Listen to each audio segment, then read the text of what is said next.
All right. Hey, welcome to this episode of Spartan Stories, episode 5, season 2. And today I'm talking to Carson Pickett, who is an alum and was a star soccer player when she went to school here just a little while ago. She graduated in 2012. How are you? I'm good. I'm excited to be here, excited to talk, and yeah, I can't wait to talk about St. John's. I love it here. So I like to go back all the way to the beginning. So how did you come to St. John's, and more importantly, how did your soccer career start? Yeah, so I was born in Spartanburg, South Carolina, and my dad went to St. John's and graduated from St. John's. So the soccer program opened the coaching position up, and he thought it was a great idea to kind of come back to his roots and to move the family back to Jacksonville. Yeah, he became the coach here. I can't remember what year it was, but I was 2 years old, so I guess it would have been 95. I just kind of felt like I had it in me to go to St. John's and to play for him and play for the soccer team here. Early on, it was, a little nerve-wracking going to a school that was like so good with academics because all I really wanted to do was play soccer, to be completely honest. Yeah. And so realizing early that I did have to actually, be serious about academics if I wanted to go to college and not just play college soccer. It was tough. There's a lot of tough years here, but I think that it definitely prepared me for college in the best way it could have. So what I'm hearing is that before you came to St. John's, you knew that soccer was going to be your path? Oh yeah, I think from very early on, probably 3 years old, my dad was gonna make me a soccer player, and if he didn't make me a soccer player, my mom was gonna make me a basketball player. So how did the experience of having your dad as your coach at an early age, how did that affect your relationship with him, and then just how you achieved what you did? Yeah, I think there was definitely tough days, but I don't regret anything. I'm so happy he was my coach.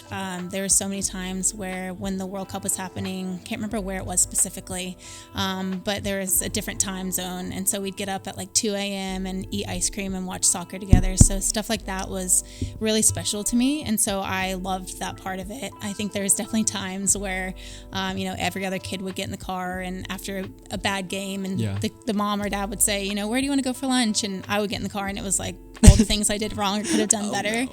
So I think that, those times were challenging, but it didn't last long. And honestly, there was so many more pros than anything. Like, I loved having him as my coach. He's so special to me. He's incredible.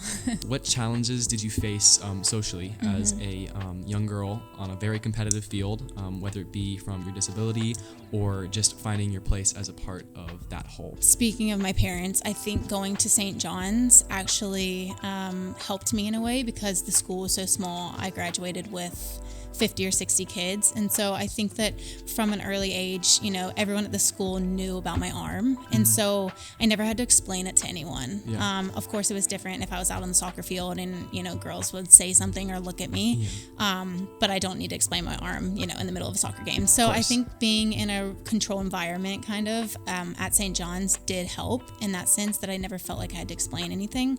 But obviously as I got older and was playing against different people, not from this area and things like that, there was definitely challenges. I mean, of course, everyone looking at my arm all the time, which used to make me really mad. But I think, now that I'm a lot more mature than I was in high school, I realize that people just have never seen an arm like mine, and so if they're looking, it's just because they're curious. There was only one incident in college where we were playing Stanford. Again, it was like in the semifinal of a national championship weekend, and so there was a girl on their team that was definitely talking crap to all of our girls, and she said something about my arm, but that's honestly really the only main thing that's ever really happened. I think everyone I've played against honestly has been so respectful and just knows that everybody is dealing with something, or whether it's physical or not. So I will say that I think I've had it pretty good along the way, but there's always challenges for sure. We have, I think, like just above 50 in the junior class, and I'm sure it's not much of a change between the others. And I can see that it doesn't matter who you are, where you've been, or what happens at school, because like there's really no room for drama because everyone knows, and at the end of the day, it's really just not that like consequential. Did you ever like find times where you're like, maybe soccer isn't the right path, or was it just like, I know I like this was a defeat, but like it's only gonna make me stronger? Yeah, I think that early on I realized that soccer was more than soccer. It actually teaches you a lot of life lessons. And so, again, my dad is really, really good at teaching life lessons and not just teaching you to be a good soccer player. And he talks to the girls about different things every day out on the field, and it's sometimes not even about soccer. So I think that he does a really good job with taking challenges that happen on the field and turning them to how it could help you or affect you in life. Yeah. What do you feel like you used or you discovered or you learned in your time playing here to stand out from the crowd? Yeah, I think that for me, one of the biggest things that in soccer I was good at was free kicks and corner kicks and things like that. So I'd get a lot of assist on those type of things. Yeah.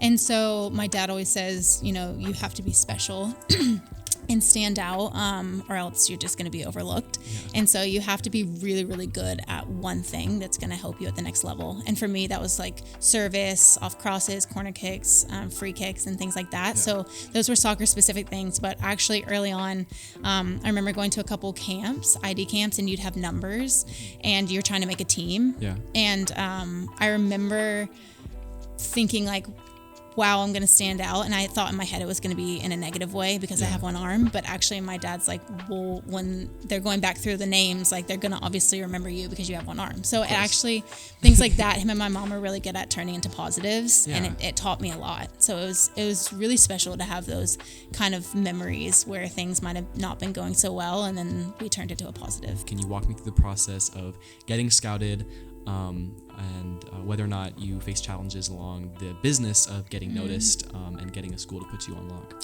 For sure. So there's definitely 3 different ways. There's high school soccer, club soccer, and it's called state ODP. Yeah. So coaches honestly just go to so many different events that I think the best way to get noticed, again, is just to have something really special.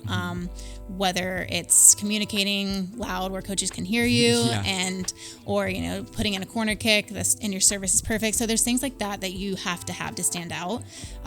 It's challenging though, because when coaches go to these big tournaments, there's thousands of girls there, and they may come to your field for 5 minutes. So you can't take any time off because those 5 minutes that they're there, if you're not really maybe your scholarship. Yeah, it really could be your scholarship. Specifically, I remember a coach talking to us about how he went to 5 minutes of a game and one of the girls lost the ball and then started walking, which shows not a lot of work ethic and no will or desire to get the ball back. And immediately within 5 minutes, he's like, she's not coming to my school. So there's definitely, at these tournaments, it's really important that you just... So even in failure, they're just looking for push. Yeah. I mean, most of the time, I feel like work ethic has been the downfall to a lot of players. And so for me, I think that's always something that I've had was work ethic. No matter if I was amazing at soccer or not, I was just going to work my butt off to be good enough. And so I think that is definitely what I learned through the soccer process and through the college look. I think that it's really nerve-wracking when coaches are there, so it can be hard for players to play in front of coaches that could potentially be offering them scholarships. Right. But you just have to do your thing and trust yourself and trust your skills. And it's a hard process, but it's really, really fun as well. So my dad kind of had me play all different positions growing up, just because if you're a versatile player, I think you have more of a chance. Yeah. And so he had me playing every position besides goalkeeper, obviously. If someone ever was injured and there wasn't a holding midfielder on the bench, so they could call on me. So just to know all the different positions was really valuable. But for the most part, I played outside back, and on the left side, I'm left-footed. So like defensive? Yeah, defensive. Okay. And Florida State, where you started, is one of the biggest in Florida. I think it's 60,000 now. So how were you able to find yourself there when you started playing? Yeah, I think high school, obviously, you are starting to find yourself. But when you go to St. John's, I feel like it's because it's so small, you don't...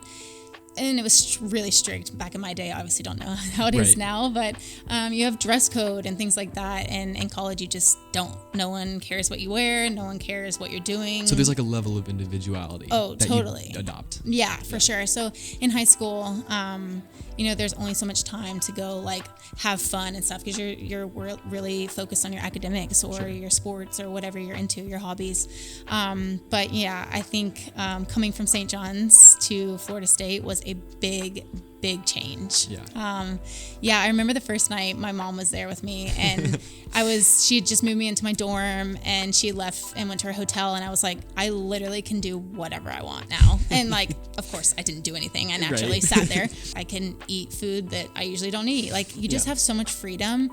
And that's a part of it. There is a lot of opportunity in high school, but there's so much more opportunity in college. There's so many different groups you can be a part of, and specifically for me in the athletics at Florida State, there was tons of different groups that would go to visit schools or go to hospitals and visit kids, and it was just cool to kind of be around people that wanted to do the same things as you. And it gave you a lot of opportunity, and it kind of helped you realize what your goals were in life and what your interests were. So if you were faced with someone who is experiencing a bit of senioritis, would you tell them that it's worth sticking out the academic struggle so that you can earn your freedom? For sure. I think the biggest thing also I learned is one of my friends couldn't the first week, just didn't really know how to write an essay, and so stuff like that. And she had gone to a big public school, but I was appalled because that's scary. Yeah, it for is. A St. John's student. Yeah, oof. I know. And so for me, because I went to St. John's, I was able to know all of the things I needed to know, whereas other kids that I met in college had no idea. So I think incredible. I think academics is really, really important, and it's a lot more important than I thought it was. To be honest. we have Miss Herzog and Miss Dorman in our back corner, so we will be undeniably prepared. For sure, you will be fine. So I want to talk about the balance that you have to deal with as a student athlete. So I know balancing sports and work and schoolwork and high school is one thing, but what is it like to balance these college classes with workouts and training and practices and the games themselves? Yeah, I mean, prioritizing what's really, really important is ideal. Luckily at Florida State, being a soccer player in academics and athletics, they had tutors and things like that, and kind of people who would overlook you to make sure that you were doing all the things you needed to do. So I feel like, especially as a freshman, again, like we talked about, when you have so much freedom, all of a sudden schoolwork might not be at the top of your list. Right. But you have just as much freedom to not do your work as you do to do it. Yeah, totally. And so no one's making you do your work. Like at this point in college, it's on your own. And if you don't do it, you don't do it, and then you fail. So I feel like at St. John's, it's really good because you have people, really good teachers here who are definitely these are the due dates and you need to be halfway done by here, and kind of keep you on track. Whereas in college, they just don't have that. I thoroughly believe that being propped up to succeed when doing tons of work like we do now will allow us to be able to be independent eventually. For sure. Yeah, the things you're doing now, honestly, I remember thinking as a freshman that St. John's was harder than Florida State. So, which I thought was crazy, but it's just such a good school. So it prepared me so well for doing things on time and, not procrastinating and things like that, because I was a really big procrastinator in high school. But you just, you kind of learn after freshman year is a bit tough, but you kind of learn your schedule and the things you need to do to keep on track. But it is quite difficult when you have so much freedom to not have to do the things that you usually have to do. Yeah. And we talked about state championships as a high schooler, but it was your team's movement to the NCAA Division I women's championship that really piqued my interest when I was doing a little bit of research. So as a college student, taking on educational classes and physical burdens and keeping just the will to keep going in light of all of that, what did it take to get to that championship?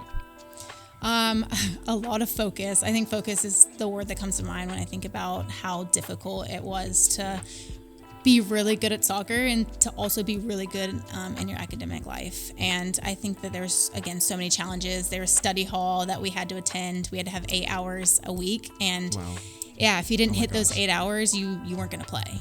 And so those were the things that I think soccer or being an athlete in college helped me with, because I probably wouldn't have studied as much if it was not mandatory. Sure. But because if you don't hit those 8 hours, you're not going to play on a Sunday. It makes you want to go to study hall, and it makes you want to do good in your academics. So what got you through having to balance was just wanting to do soccer. Yeah. Just like as simple as that. For sure. And that's the same like in high school. Like you have to have a certain GPA to continue to play. Yeah. And so it was the same in college. You know, to do what I wanted to do, I had to focus on the things that maybe I didn't want to do as much or didn't want to spend as much time on. So it definitely put it into perspective what was important. Before I ask this next question, I'm curious. When you were leaving college, did you feel confident in your abilities? Like did you know like I'm gonna go pro? Yeah, I mean, Did you face doubt? I did, totally. I will say during the NWSL draft, it was held in Boston, and I hadn't heard anything from any coaches, and other players had prior to the draft. Yeah. And so my dad and my mom and I just decided that I wasn't going to go to the draft, because if you go and you don't get drafted, it could be mortifying to be sitting there and not get drafted. And so we decided that it was best that maybe we don't go. And the Seattle coach called me the night before the draft, and she was like, "We are taking you in the first round." Well, I was gonna say, I have a quote here. It says, the head coach of the Seattle Reigns said, "quote, the choice to select her was an easy one." love that. So I mean, obviously it had been in the works. So, and you had been presented. Yeah, and it was kind of a funny story. I would have loved to go to the draft, and I wish I would have had a little more confidence in myself then, but there was doubt that I wouldn't get drafted at all. Yeah. But she was like, I actually was trying to call you for 3 days, and I don't know, for some reason I couldn't get a hold of you, and I never got a missed call from her. So if she would have talked to me, I probably would have like last minute gone to the draft, and it would have been a cool experience. But watching it with Honestly, my mom and it's my almost dad, like a little bit sweeter to be like, oh my God, really? Exactly. Like not knowing until the last minute was like kind of cool. Yeah. And as someone who certainly knows like challenges of disability and the assumption that others may make about you, what did it feel like in the moment to feel like I'm in, like not only am I in professionally, but like I'm accepted in a community of incredibly accomplished players, those who are still playing and those who aren't.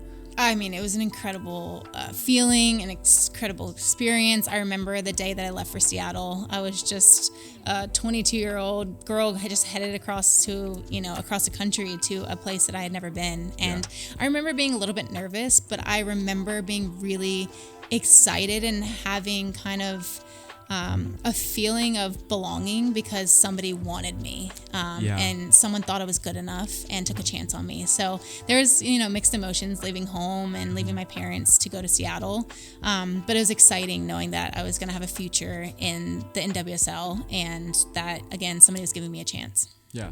And I just briefly want to talk about COVID because I just wanted to know what challenges you faced during the pandemic, not being able to practice, not being able to go to games, kind of being constrained to, like, honestly, for my sister at FSU, it was dorm, period. Like, you didn't go anywhere. Yeah. I think I will say I told my dad I feel really bad for all the kids that were in college at that time because there was such a big lockdown and stuff. And yes, there was a lockdown everywhere you were, but, not being in a school and not having anyone kind of looking over you was a little different. So I really felt for the college kids during that time. But for me, for soccer and stuff, it was quite challenging because we were training on our own and you can only do so much on your own. So that was really, really difficult at the time. And there was months of that. And then, finally when our league started back up, there was times when you would be practicing on a Friday, and if someone got COVID, your game would be canceled. Yeah. So you just didn't know when you're going to be playing, and that was really, really challenging. So now that we've come out of that, I know we've talked so much about like freedom and finding yourself, but all over again, like having 2 years of being constrained by this and that. Oh, she got sick. Like suddenly, did that just end? And now it's just like back to normal? Yeah, I do think it is back to normal. There's a lot of different rules now, or lack thereof, especially in our league. And so it feels a bit more free. I don't think that, they cancel games anymore. They just kind of remove the player for the 10 days or 7 days, whatever it is. So it's nice to kind of feel free again and to be able to do what you love. That is honestly, just this whole conversation has been so inspiring, just down to information, down to just words of wisdom. So I'm just incredibly glad that you came to record, and I just want to say thank you. It's been great talking. Yeah, I loved it. Thank you for having me. Yeah. All right, guys, this has been episode 5, season 2 of Spartan Stories, and we'll be back soon. Thank you. All right. Thank you. Amazing.